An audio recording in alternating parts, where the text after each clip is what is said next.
Hi everybody.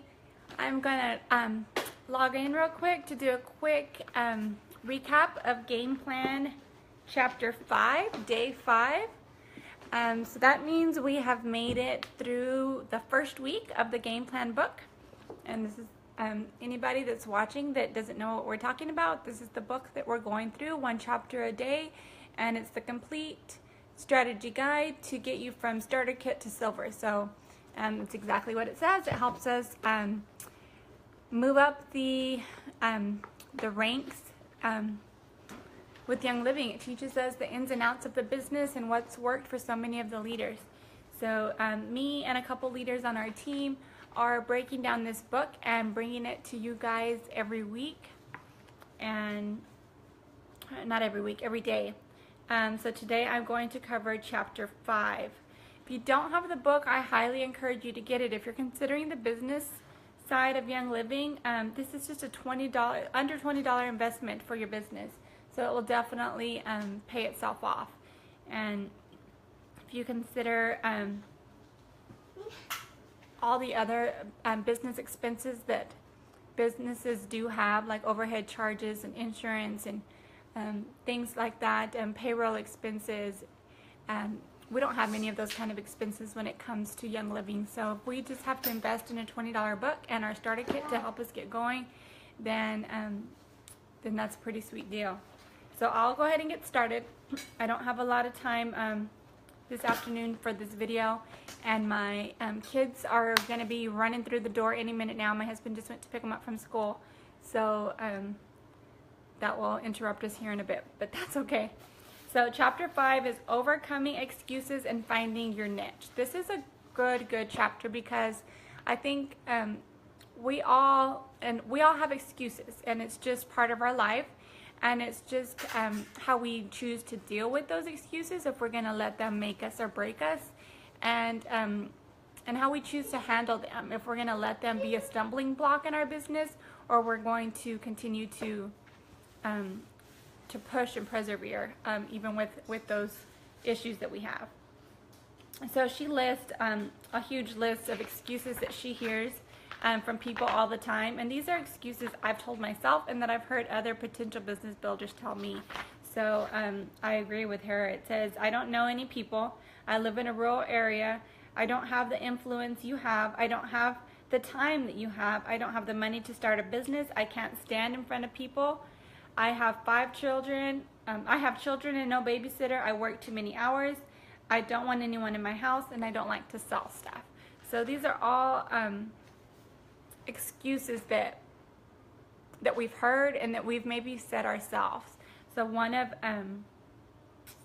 the ones, her very first one, is location.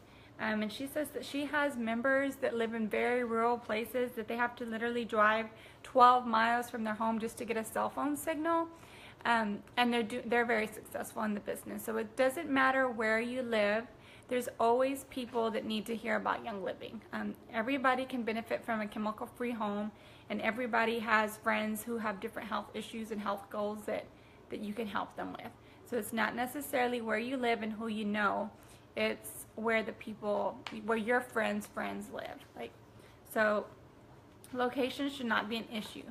Another thing that she brought up about location is she says people have told her that their area is saturated. I live in the DFW area. I know many of the leaders in this group also live in this area, and we have Royal Crown Diamonds that live in the DFW area. Does that mean that they have sold Young Living and shared Young Living with every person in DFW? No, absolutely not. Do a lot of people in the DFW know about essential oils? Yes, they do. Do they know about Young Living? Not necessarily. So even if oils or Young Living is something that's very well known in your area, that doesn't mean it's saturated. There's still plenty of people that haven't heard of Young Living and haven't heard of essential oils or chemical-free lifestyle. So there's always somebody we can talk to. Then one of the other excuses she mentions is money. A lot of people say they don't have money to start a business or to run a business, and I don't have money to run a business either. I had to save money to buy my premium starter kit when I first started my oily journey a couple years ago. So it doesn't matter. Money's not an issue. You don't need to hold inventory. You don't need to make monthly purchases. You need a starter kit, and you need to love the product. The starter kit cost $160. I don't know of any other business out there that you can start with just $160, and you get product for it. You're not investing this in rent or something where you have nothing to show for it. You get a product, you get to use that product in your home every single day for $160, and with that membership, you can start sharing Young Living with your friends and family immediately. So, yeah, she says most franchises cost about $200,000 to $500,000 per store to open up. So the fact that we can get started with no upfront store fees, no rental fees, no employee pay or benefits, no insurance, no utilities, there's lots of money to be saved in this business. I literally work from home most of the time. I use my internet. I use just the product education that I know to share with other people, and I keep my expenses at a minimal. Especially when you're starting out, you don't have to invest in a lot of product. Like, just learn the starter kit really well, learn those oils and share those oils and recommend those oils with your friends. So don't let money be an issue, because so many people, Sarah included in the book, she's the author of the book, have talked about how they've been able to come out of poverty and come out of the lifestyle of living paycheck to paycheck just by pursuing the Young Living business. So you don't have to have a lot of money to start. You just have to have passion. Have passion for the product, have passion for the company, and passion for helping others. Achieve that chemical-free lifestyle and achieve a life of wellness. And so once you get that passion and that fire in you to help others, there's no limit. There's no limit to how fast your business can grow. And then she says the influence you have on people. A lot of people think you need to be rich and famous to have an influence on people, and nobody's going to listen to me because, who am I to them? And she says she has more than 800 active sellers who aren't news anchors. She was a prior news anchor, so she references this a couple times. They are all growing at their own pace. Some are golds and some are stars, but their rank doesn't matter much to me. The fact that they're out there running their businesses without being famous is what matters. Some of my top leaders are the most soft-spoken people on my team. So it doesn't matter, your fame, your status. It doesn't matter to be able to start sharing with people. And then this excuse is probably the one that I've heard the most, and probably the one that I may tend to lean on the most myself. You found it. And this one's time. It says, so many people tell me that they don't have the time to do this business. And time is something we all struggle with. We're busy with our families. We're busy with our jobs. If you work a different full-time job, we're busy with our kids, our husbands, just our life in general gets busy. I know I've got 4 kids, ages 13, 10, 7, and 2. So even though my older ones go to school during the day, I'm still home with my 2-year-old, and he demands a lot of attention. So I'm not using that as an excuse. I'm just saying that we all struggle with time. If it's kids, life, your job, if the Young Living business is something that you're really wanting to pursue, you will make the time for it. Even if it's 30 minutes a day just to devote to Young Living, if it's 1 hour a day, you just have to make that a priority and set that apart. Everybody can work it into their schedule as they see fit. I know many people that work full-time jobs and do Young Living on the side, and they've been very successful doing that. And you can also do, I've also known people and heard many testimonial stories where once they started pursuing the Young Living business, they soon were able to make more than their full-time job, and it wasn't long after that that they were able to quit their full-time job and pursue Young Living full-time and make just as much or more money doing the Young Living business with less hours per week. So if you're really trying to get financial freedom and freedom from more, what's the word I'm looking for? More time freedom, just more time in your schedule, more time in your day, more time with your family, then Young Living is your way out. You get to choose your hours and choose your schedule. But like I mentioned yesterday, if you treat it like a business, you'll get paid like a business. So if you just treat it like a hobby and only work it 1 to 2 hours a week, then it's going to be a hobby. But if you want to push through it, if it takes you 5 years to get to silver, and the average silver makes about $2,500 a month, then that's still really good. And then the rank up from silver is gold, and the average gold makes over $6,000 a month. I know most of the people in my family and my friend circle, if they were making $6,000 a month just from Young Living, they would be able to quit their full-time job. And if Young Living is able to give you that financial freedom and that time with your family, then work hard at it for 3 or 4 years. And if it takes you 3 or 4 years to get to gold, but you're able to quit your job, then it's worth it. It's not an overnight success. It does take time, and it does take persistence and tenacity and drive. You have to have that passion just to keep pushing through. So time's an issue. We all struggle with time. So it's just, what are we going to do to make better use of our time? So write down what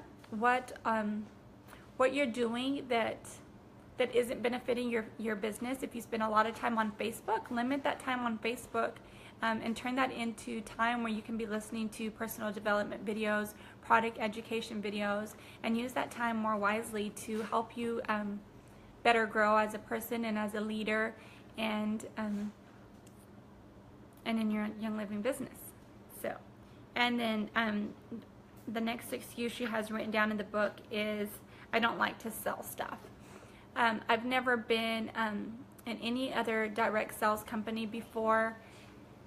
Even when I joined Young Living, I never had any idea that I would pursue this as a business.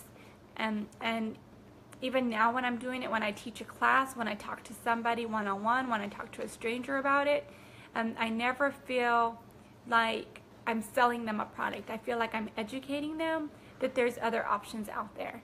And if that other option out there is something that they're open and willing to learn about, then I tell them how to buy the oils and become a member for themselves.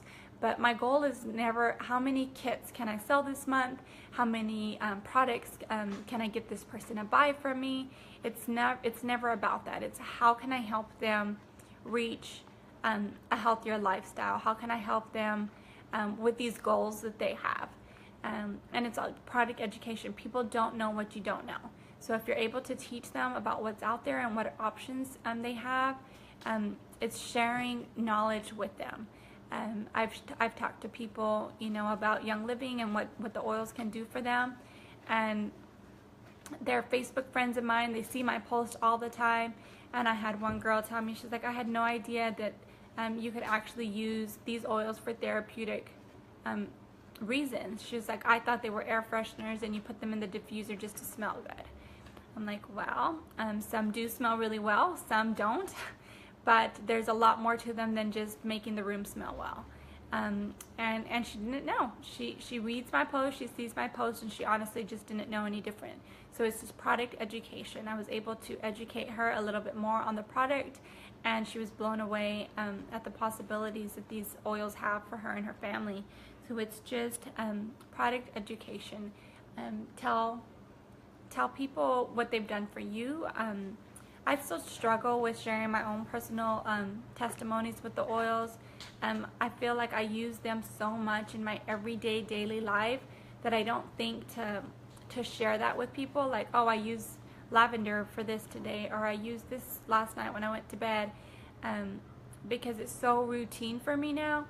But I need to be in a better habit of sharing how I use them in my life with other people, so they can see how easy it is to relate. Like, oh, I could have used that on my kid, or I could have done that when this happened to me, or I also struggle with that. Maybe I should give it a try. So it's more about sharing education, product knowledge with others and not selling them something.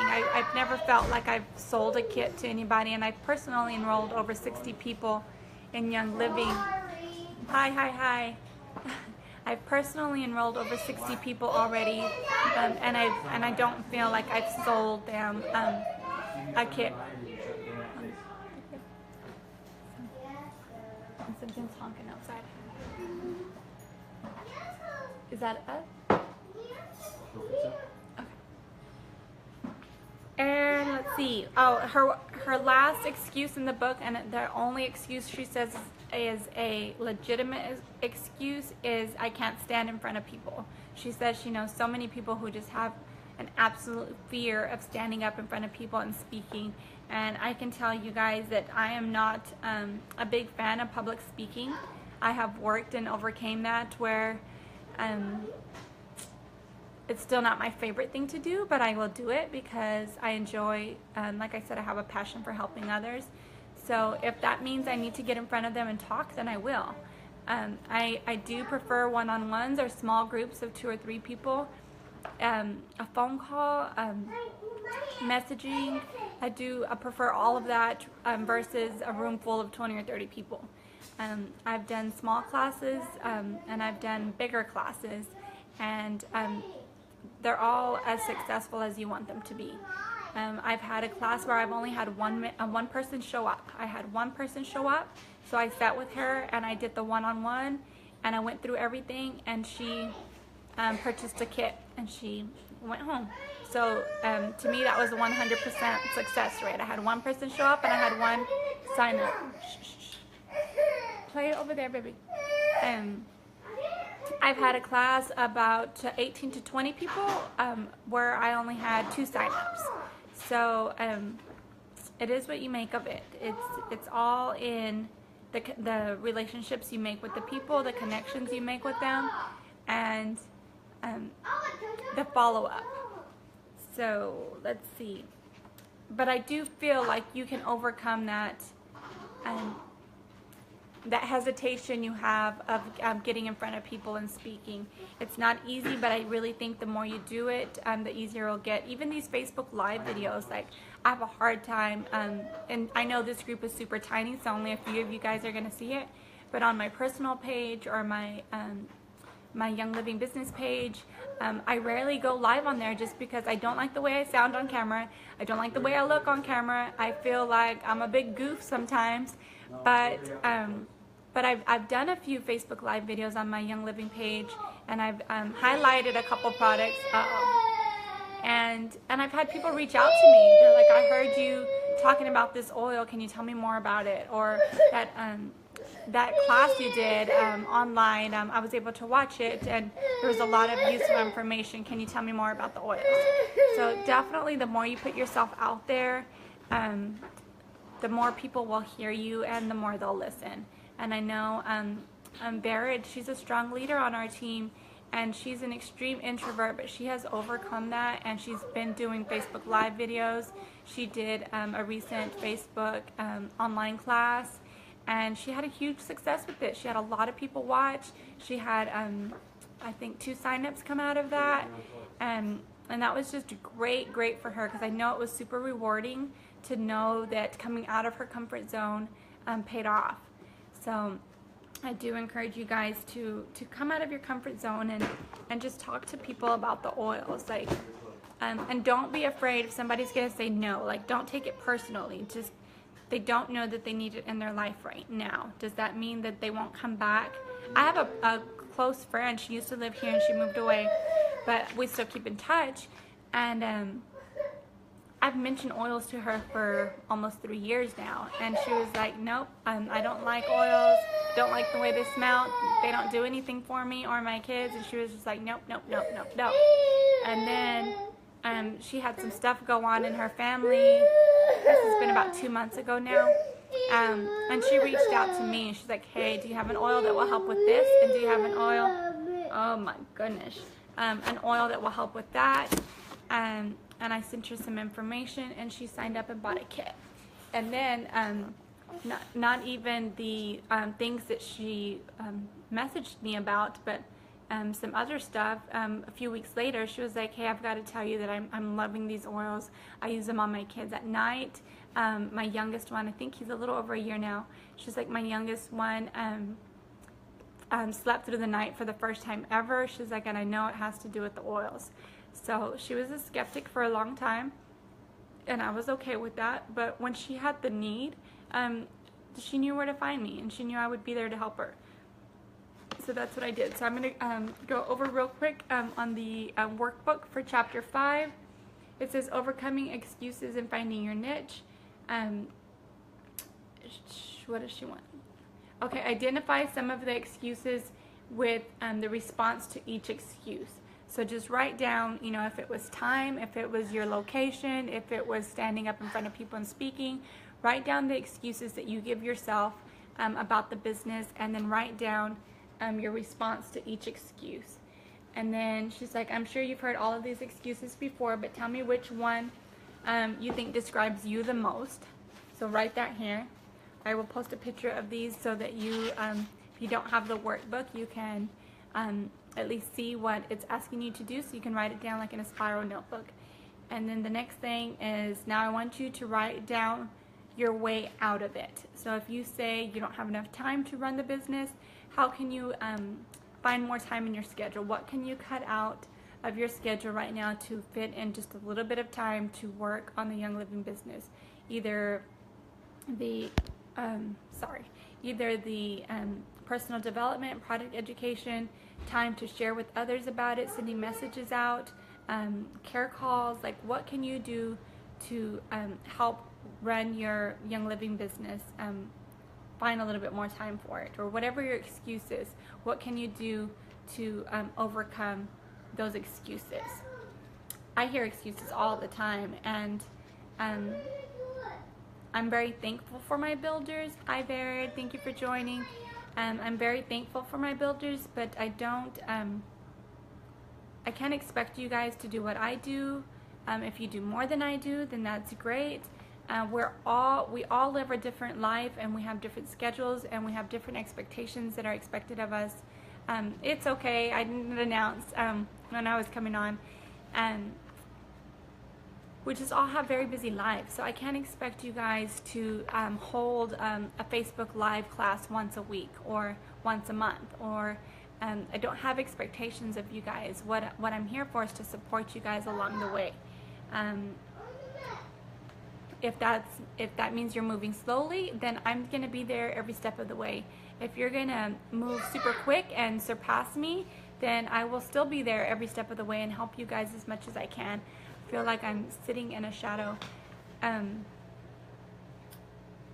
But yeah, it's what can you do to overcome those excuses? And I'm almost done, Barrett. I'm about to wrap up. I already went over the excuses she mentioned in the book, and then I was just going over the workbook real quick. So you may have to watch the replay. But yeah, she just, yep, that's pretty much, it wraps up the workbook for chapter 5. It just talk about the excuses that fit you the most and what you can do to work your way out of that. If that means, she even said, I watched her game plan day 5 video. I posted that earlier in this group. She also said to always speak life over your business and your family. If you speak negativity, then negativity is going to be on top of your business. Always speak life over your business. If you don't have time, don't dwell on that. If you don't know a lot of people, don't dwell on that either. Think about the positive stuff. Like, today I will make time to do these 3 little things. Like, it doesn't have to be 5 hours of Young Living business. It can be like, today I'm going to watch 1 video and I'm going to make 1 care call. Just speak life over your business and your family, and good things will come out of that. If you use social media a lot and you post a lot of negative drama and headache stuff, and just people don't want to see that, and people don't want to read that. And am I saying that my life is full of flowers and rainbows and only happy stuff? No, not at all. Like, My 2-year-old is overdue for a nap right now, and he's been extremely fussy. And I've got a whole list of things that I haven't got done today, but I'm not gonna like rant and rave over that on Facebook because it's not gonna do me any good. That's just life, and it's just the way it is. So just always try to stay positive with your business and try to stay positive in your everyday life. And if you share that positivity with people, and I'm not, like I said, I'm not saying be fake or share a fake lifestyle with people, but if you share the happy times, like people are gonna see that and they're gonna say, wow, I want what she has, or I want what they have. People are drawn to that. They're not drawn to negativity. So always get in the habit of speaking positive thoughts when you're speaking to somebody, when you're posting stuff on Facebook. Just stay positive. If your business is going slower than you would like, still stay positive about it. We have our slow months and we have our good months, and as long as you stay consistent, I think you will see the results with time. Yes, Barrett says positivity is what is worth sharing. I agree. We all have our moments and we all have our bad days, and it's okay to share those sometimes, but don't let that be all that we're sharing with people. We need to share the happy times and the good stuff, and so that's my little piece of encouragement for you guys. But I will let you guys continue your Friday afternoon. I know Fridays are usually really crazy at my house, just leading up into the weekend. So I hope you all have a great rest of your day on Friday and have a great weekend. So we've made it through week 1 of the Game Plan book. So we've done the first 5 chapters. If you've fallen behind, that's okay. Maybe this weekend you can take some time to catch up and watch all 5 videos. And then Monday, Crystal will join us with chapter 6. So we'll be on week 2 starting next week. So you guys have a good weekend. We'll talk to you later. Bye.